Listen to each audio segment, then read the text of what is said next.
Tonight at 10, a Russian missile, part of a big attack on Ukraine, is said to have killed 2 people on a farm in Poland. It would be the first time for NATO territory to be hit in the current conflict, but Russia strongly denies any responsibility. Ukraine warns it's a serious development. Firing missiles at NATO territory is a Russian attack on collective security. This is a very significant escalation. We must act. Meanwhile, the day saw one of the biggest coordinated attacks against Ukraine by the Russians, leaving millions of homes without power. Here in Odessa, there have also been attacks, and Poland wants urgent consultations with NATO. Yes, we'll have the latest on the conflict, and we'll be getting the latest reaction in Moscow. Also tonight, a 2-year-old boy died from exposure to mould in a rented flat in Rochdale. A coroner says it's a defining moment for the housing sector. We'll be reporting from Nepal on the workers who went to build World Cup venues in Qatar and the conditions they faced there. And the England football squad have arrived in Qatar for the World Cup, and the Welsh squad are on the way. On BBC London, a major project to help protect people living around the Thames from floods. And the Londoners helping others save money by fixing household items.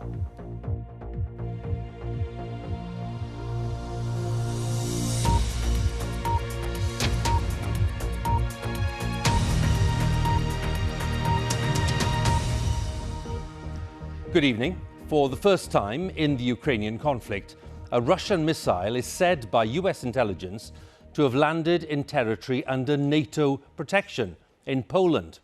But that report is being strongly contested tonight, especially by Moscow, which says no Russian missile has landed in Polish territory. During the day, Russian forces launched waves of missile strikes across a wide area of Ukraine, with many targeting energy facilities, leaving millions of homes without power. The Ukrainian authorities say that more than 90 missiles have been fired, but more than 70 have been shot down by air defense systems. Now, Ukraine's public broadcaster reported that the strikes had targeted Kyiv and the wider region, as well as Kharkiv, Poltava, Mykolaiv, Dnipro, and several other towns and cities nationwide, a very extensive area. Now, in that new development I mentioned tonight, US intelligence claimed that Russian missiles had hit a farm in a Polish village near the Ukrainian border. That's the village there, and it's right near the border, as we can see. Poland's Prime Minister has convened an urgent meeting of the National Security Committee. So we start tonight with this report by our international editor, Jeremy Bowen, who's in Odessa in southern Ukraine. In the hours after the missiles hit, it wasn't clear whether the deadly events just inside the Polish border were a deliberate attack or something else, perhaps a targeting error or a missile malfunction. Russia's defense ministry denied any involvement, calling it a deliberate provocation aimed at escalation. Poland's National Security Council went into emergency session. The Poles are coordinating with NATO. Working out exactly what happened is vital. The North Atlantic Treaty says an attack on one member is an attack on the whole alliance. Because of the seriousness of the situation that we're dealing with, the President has just finished a conversation with the NATO Secretary General. We are verifying the circumstances under which we might invoke Article 4. It follows a day of missile attacks on Ukraine, one of the biggest since the war began. There were strikes across the country. This was Kyiv. Most of Ukraine's major cities were hit. Attacking the infrastructure of a city is a common tactic in war, trying to pressure a government by making the lives of civilians hard. Я противница войны. I am against the war, and people have to remember that you can't give life back. Those children who will never see their parents again, the children who will never be born. A generation is being lost. Ukraine's President Zelensky called for action. бити ракетами по території НАТО. Firing missiles at NATO territory is a Russian attack on collective security. This is a very significant escalation. We must act. I want to say now to all our Polish brothers and sisters, Ukraine will always support you. Free people will not be broken by terror. This evening in Kyiv, emergency services were still at work. What happened here and across the country, and what seems to have been a deadly leakage of the war into Poland, amounts to a challenge of the highest order for Western leaders. The attacks on Ukraine come a day after President Zelensky went to Kherson to celebrate its recapture. He declared that defeat here was the beginning of the end for Russia in Ukraine. The triumphant visit to Kherson was followed by severe diplomatic condemnation of Russia at the G20 meeting. Russia's answer, more likely by design than coincidence, was the day of missile strikes. Well, in a moment, we'll be getting some response from Moscow and our Russia editor, Steve Rosenberg. First, let's go to Jeremy Bowen in Odessa. Jeremy, can we talk a little about what's happened today and some of the conflicting reports that we've been mentioning? Yes, well, first of all, for Ukraine, it's been a really awful day because of the large number of missile strikes that they've experienced, probably the worst day that they've had with that in that department since the war began. But these incidents in Poland are potentially, really serious. I'll tell you why that is, because as I said in the piece, the North Atlantic Treaty, Article 5, means that all members of NATO treat an attack on one of them as an attack on everybody. Now, the Poles have not asked for that to be invoked. They mentioned in the clip that we had in that Article 4. Article 4 is for urgent consultation, and that, it seems, is what's going to happen. News agencies are reporting in the last few minutes that there is going to be meetings about this in Brussels tomorrow. I think certainly what's going to go on now is a very, exact look at what happened, because the airspace of Ukraine and Poland is very, very deeply surveilled at the moment.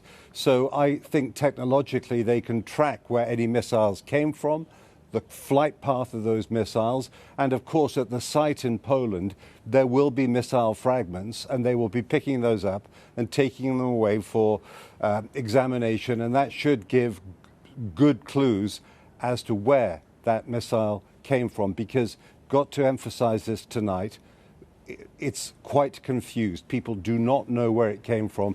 All kinds of accusations are flying about. The Polish president has spoken to President Biden of the US, and he's also apparently spoken to President Zelensky in Kyiv. So a lot of diplomatic talking, diplomatic maneuvering, consultations coming up, but also, I emphasize again, uncertainty as to what exactly happened. Jeremy, thanks very much, all of which takes us to Moscow, and Steve Rosenberg, our Russia editor. Steve, what's being said there?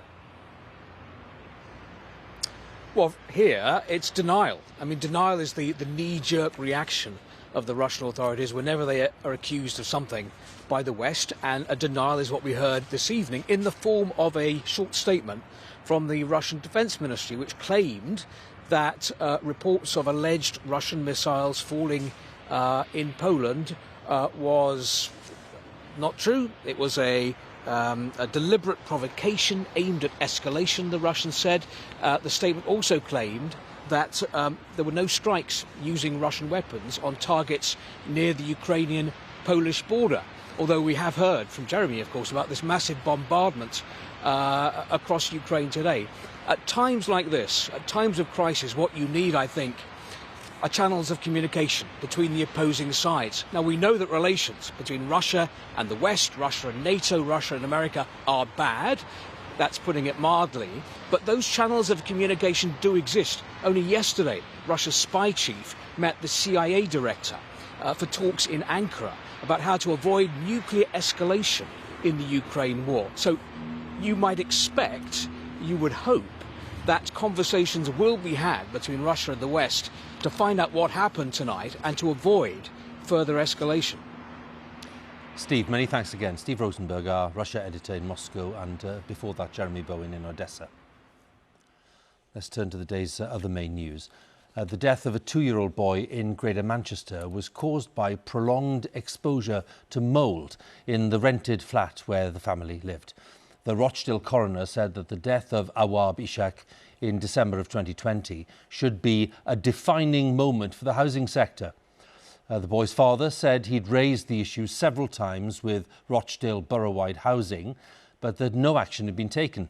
The family accused the Housing Society of providing unfair treatment to migrants and refugees and asylum seekers. Our North of England correspondent Fiona Trott has the story. A little boy who was suffocating in his own home. 2-year-old Awab Ishak had fungus in his blood and lungs. It came from this. These were his family's living conditions. Where they washed, where children's clothes were left to dry, where they ate. They couldn't escape the mould. Today, his mother wept as a statement was read out on the family's behalf. We have no doubt at all that we were treated this way because we are not from the country. Rochdale Borough-wide Housing, we have a message for you. Stop discriminating, stop being racist, stop housing people in homes you know are unfit for human habitation. In a statement, the chief executive of RBH said, "I'm truly devastated about Awab's death and the things we got wrong. We allowed a legal disrepair process widely used in the housing sector to get in the way of promptly tackling the mould. As a community-owned organisation, we support the diverse communities of Rochdale. We are proud of the work we do with all our tenants." But inside the flat, mould still existed right up until the day Awab died. Here's why. In 2017, Awab's father, Faisal Abdullah, told Rochdale Borough-wide Housing about the mould. He was told to paint over it, but it was a recurring problem. In June 2020, he started a claim against RBH, but its policy meant work could not begin until his solicitors agreed to it. In July and September, health officials also registered their concerns. On the 21st of December, Awab died after a cardiac arrest. Today, the coroner said, how in the UK in 2020 can a 2-year-old die from exposure to mould at home? She said she intended to write to the Ministers for Health and for Housing, but Michael Gove said changes are being made in the social housing sector. It's already the case that this tragedy has shone a light on what needs to change in social housing. We're bringing forward legislation. That legislation will make sure that the housing associations who are responsible for social housing are held to account. Awab Ishak died a week after his 2nd birthday. Today there's hope that this tragedy will be a defining moment for the housing sector and future deaths will be prevented. Fiona Trott, BBC News, Rochdale. Well, the government at Westminster says it is committed to halving the number of homes in England that aren't considered acceptable by the year 2030. But for decades, experts have been complaining that millions of people are living in substandard or dangerous accommodation. Our home editor, Mark Easton, is with me here with more details. Mark. Thank you, Hugh. Well, despite this country's wealth, a significant proportion of people still live in homes that are dangerous to their health. It's estimated that in England, illness caused by poor housing costs the NHS £1.4 billion a year. Now, there is a decent home standard set by government, but the latest English housing survey finds 3.5 million homes fail to reach the minimum requirement. And of those, 2.2 million have what's called a Category 1 hazard, meaning they present the highest risk of serious harm or death. Damp and mould, dangers associated with allergens, respiratory disease and damage to the immune system are found in almost 1 million homes in England. Now, little Awab was in social housing, where there has been some improvement in the last decade. In 2010, just over 7% of social rented properties had damp. Now it's 5%, but that is still 200,000 homes. Owner-occupied properties also seen an improvement, but damp's currently a problem in around 300,000 homes. And in the less regulated private rented sector, well, it's now about 1 in 10 homes still with damp problems. That is more than 400,000 properties. Now, there have been calls for damp and mould to be treated like gas safety and Legionella, compelling landlords to sort it out or face prosecution.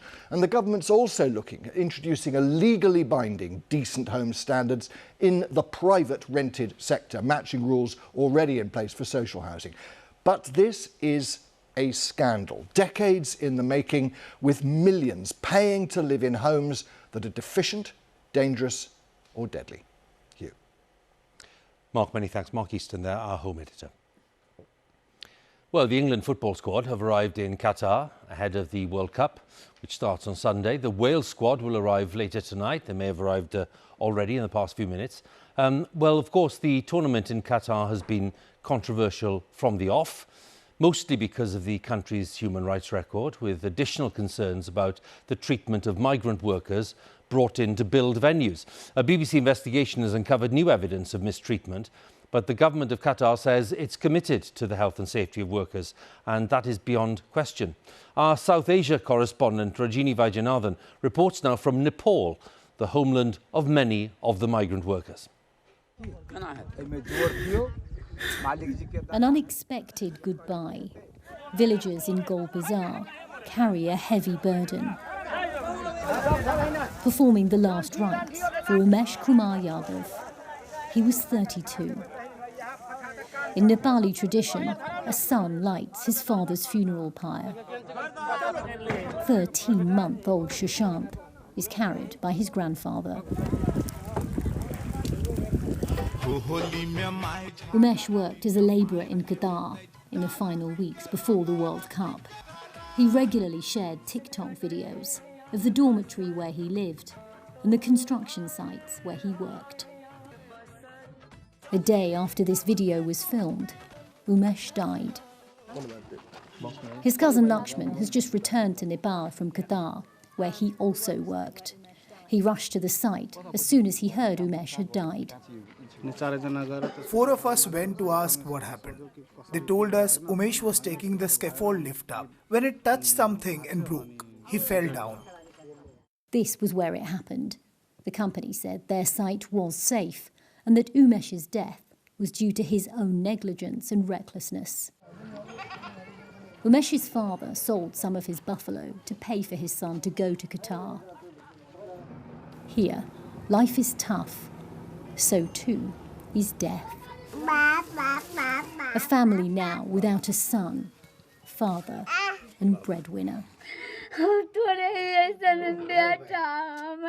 My son is gone. We used the money he sent us to pay for our loans and for our children's education. Now we don't have any money. I'm not sure what we are going to do.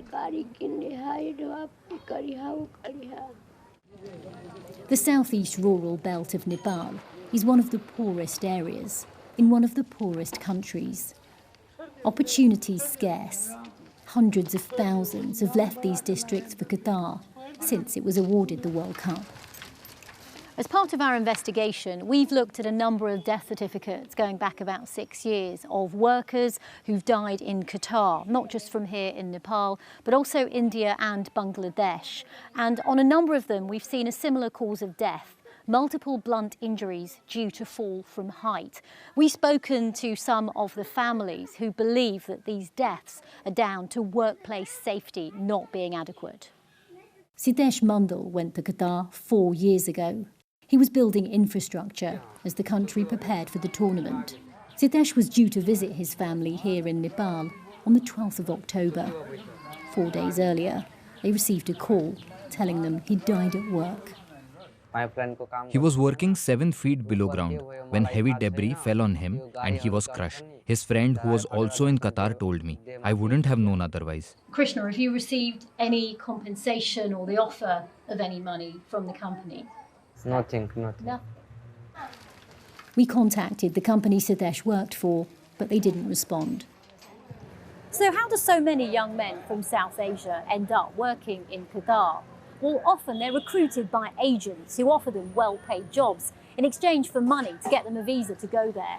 The men are then passed from contract to contract, which means that their families often don't know which companies they're working for and who to go to for compensation when things go wrong. A million miles from here, the world's biggest football tournament will soon begin. Qatar's government maintains it's committed to the dignity and safety of workers on all of its projects. But some of the young men who left these districts say their experiences off the pitch tell a very different story. Rujini Vaidyanathan, BBC News, Nepal. Here in the UK, wages are rising at their fastest rate in more than 20 years, but they still lag well behind the soaring cost of living. Average pay, not including any bonuses, rose by 5.7% in the year to September. But once inflation is taken into account, it meant that wages, in effect, fell by 2.7% in real terms. People working in the private sector fared better, with pay rises of around 6.6% compared to 2.2% in the public sector. The news came as Rishi Sunak warned that tax rises and spending cuts in this Thursday's autumn statement were needed to fix what he called a difficult situation. Mr. Sunak is at the G20 summit in Indonesia, in Bali, where he spoke to our political editor, Chris Mason. Diplomacy comes in many styles. At a gala dinner here tonight, the leaders, including Rishi Sunak, were each given an outfit to wear by the Indonesian hosts of this summit. The Prime Minister on the world stage, facing scrutiny, attempting to patch up Britain's image. Prime Minister, in your judgment, how tarnished is the UK's reputation after what's happened this year? Well, I think obviously our international reputation took a bit of a knock as a result of some of the things that happened more recently. But what I've seen here at the G20 summit in Indonesia is an enormous amount of goodwill for the UK to be an active and engaged member of the international community. Responsibility. To that end, Mr. Sunak confronted this man, Russia's Foreign Minister Sergei Lavrov, earlier to his face. All the G20 members gathered together, and after the cameras left the room, the Prime Minister condemned Russia's invasion of Ukraine. A war, Mr. Sunak points out, that's made his decisions at home in this week's autumn statement even harder. You are putting up taxes, you are cutting spending. They are choices. How can you be sure you're not going to make a bad situation worse?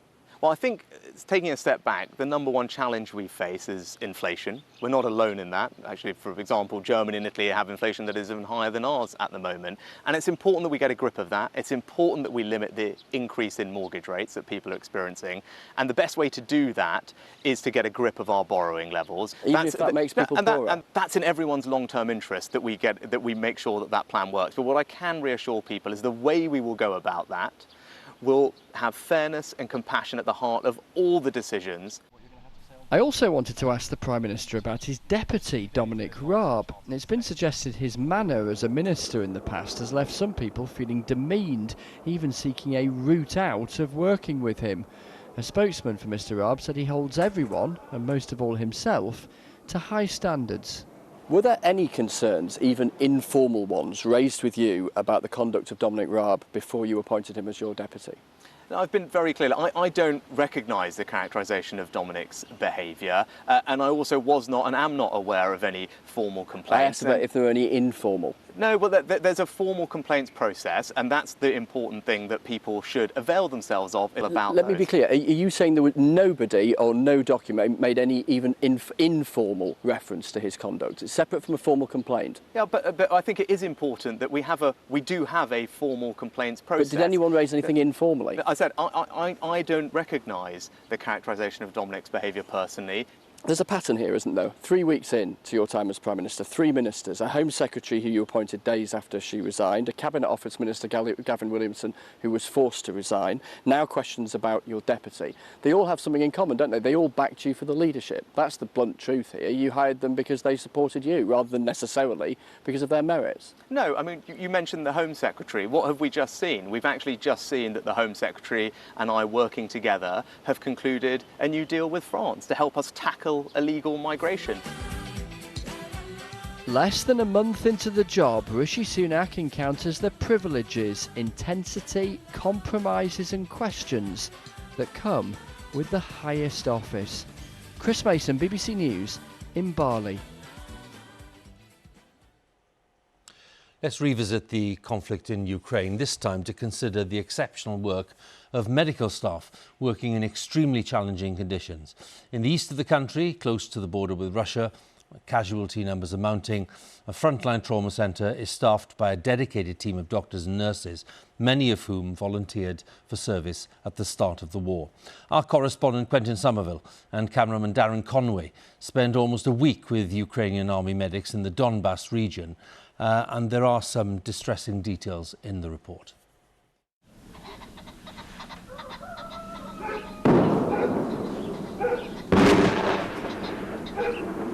On Ukraine's eastern front, there are few moments of peace. Those serving here steal a private minute whenever they can.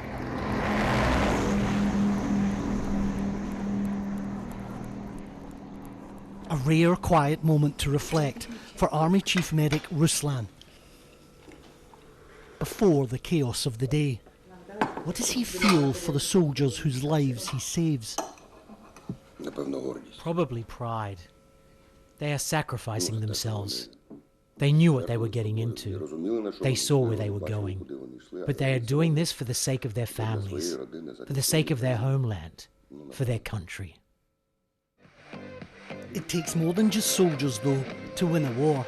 It takes nurses like Valeria and a team of mostly volunteers who've left their families to live and work here within range of Russian guns.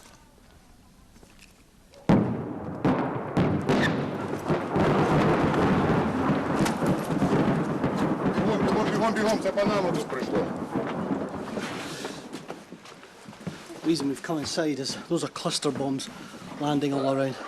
Not a huge surprise because they're trapped really between two fronts here.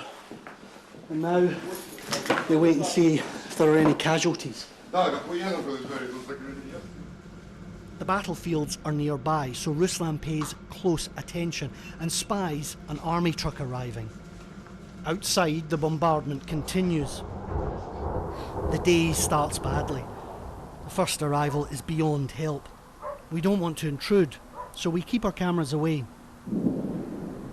Men have just arrived in a van from a frontline position. They're asking for body bags. So this is something that the men really don't like to talk about. They're very willing to talk about the injuries and the people that have been saved, but it's a much more sensitive subject, talking about the dead. This is dangerous territory, so it's surveillance cameras that keep watch for incoming wounded. The brigade has already lost 5 medics, but when a casualty arrives, they don't hesitate. Another man in need. Critically injured soldier hurt in an explosion. Blood and dirt soak his uniform. Ukraine's trauma care is first class, but the whole team will be needed to save his life. His heartbeat is irregular, and he's lost an eye. His temperature is dropping. The soldier's name is Sasha. Semi-conscious, he reaches for his damaged hand and finds a finger is missing.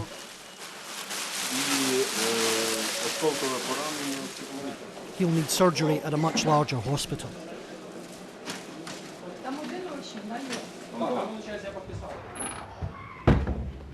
Valeria is just 21 years old and she's seen enough suffering for a lifetime.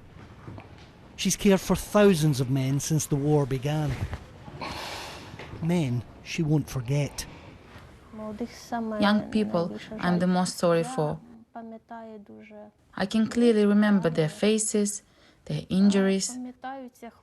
I remember these boys who still didn't lose their fighting spirit. He lays down in front of you without a leg or an arm. and jokes with you. You can't help admire the strength. This compassion matters. Sasha is going to live. There is a heartbeat, and there's breathing. So he's semi-conscious. All's good. All's good. In this country's darkest hour, its humanity still endures. Here at the front, Ukraine's soldiers are in safe hands. Quentin Somerville, BBC News, Donbass.